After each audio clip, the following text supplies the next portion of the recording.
All right, this one again still, and I just want to do a quick video. That could end up being a longer video if it's got more info in it. Showing you where the thermostat is and how obvious it is a smart decision to add the thermostat to the BFE job. So for those that don't know, on the 1KD FTV diesel engine, we supply a BFE kit, not bacon and fried eggs. It's a big front engine job. Every 150k the time belt's due. Added tensioner, idler, cam seal if you need it, water pump because they don't usually last 300,000 plus, although this one could be the original one. Every now and then you get one, but they've got a bearing and a seal and they wear out, and it's a big job to go in there and get to that. So you may as well do it at the same time. Every 150k preventive maintenance, new drive belt and all the idler bearings and all that sort of stuff, everything that moves on the front. Recently we added the thermostat for reasons already previously discussed, and you really want to know about that because you could cook your engine, and I'm going to go as far as to say it could be a contributor to cracked pistons, and it could have been one for a very long time that we didn't know about. So especially after my experience on the weekend in Mitch's 150 Prado, we saw 101 degrees on the coolant temperature. The whole rest of the trip, 86, 87, 88, no worries, up hills, high speed, cruising, overdrive, no drive. But this one particular hill, it went up to 91 degrees, and the other vehicles were anything from 86 to about 90, 91 degrees was the highest with the big 33-inch tires. So completely abnormal. It's not the cooling system, it's a thermostat that opens up a little bit and it just doesn't open, it gets jammed, it doesn't open up enough, so things get way too hot. There was someone recently, heard us along the grapevine, cook their engine. So just beware.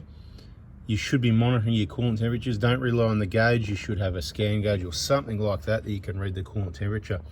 Now the thermostat's in behind here. You need to get to these bolts plus the lower mounting bolts down the bottom that mount that housing. I've already got the aircon compressor out of the way. That's this one sitting here. Don't disconnect any of those hoses or that nut, or don't do this if you don't know what you're doing. Watch the videos in the VIP group. If you're not sure about anything, ask in the VIP group, and I'll do another bloody video when I can and show you what I mean. But if you were to have to get to that thermostat, which I've got a video doing the thermostat on its own, nothing else, it is a absolute you-know-what of a job to get to this. You've got to pull the dipstick. It's mounted on the outside of the housing. There's stuff in the way, right? The airbox is obviously coming out. This side of the turbo, you can get away leaving that there, but that's something else you could take off to make it seemingly easier. But once we get this compressor, alternator bracket, tensioner assembly out of the way, that's what it is. That's the tensioner, so the tensioner there for the main drive belt, which also incorporates the alternator bracket down the bottom there and the compressor bracket at the top. So a few bolts, we'll get that out of the way soon. This isn't a how to do it video. This is just saying, man, if you're going to do this thermostat, don't just do the thermostat, do the BFE job. But also, if you've done the BFE job before the thermostat was included, unfortunately, that's what you got to contend with. You need to monitor the scan gauge, the temperature of the coolant very closely. And if you see anything over 90, 91, 92, you really got to start asking yourself, why is that happening? Normal range, 75 to 90. There's no need to see anything above 90 unless you've got 33-inch tires and your name's Jack. And I just had to put that in there for a bit of a mention. Everyone's having a laugh, all good. Yeah, so it's a no-brainer. There it is. So much more access with all the airbox, compressor and everything out of the way. It's things that have to come out of the way, to get to all that out of the way. You get the belt, you get the fan, you get the fan shroud. That's why it's looking all very open and easy to work on at the moment, because it is getting a BFE job. Next will be, I think what I'll do, I'll get that off. I'll do the thermostat, get that done.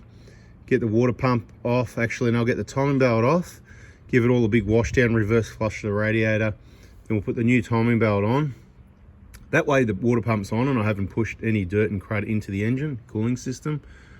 So wash it with the belt off, clean it, dry it all up, put the belt on, put the cover back on, seal it all up, put the new water pump on. That'll be already done, then it's back to where we are now, put it back together. So we're probably about a third of the way through the job, maybe. So yeah. It's going to take you hours and hours to change just your thermostat. If you're going to do that, all the best. Have fun. I'm going to get a rag and plug that up and like the other holes, and we're going to call it a day. That's it for today. Bada bing, bada boom, baby.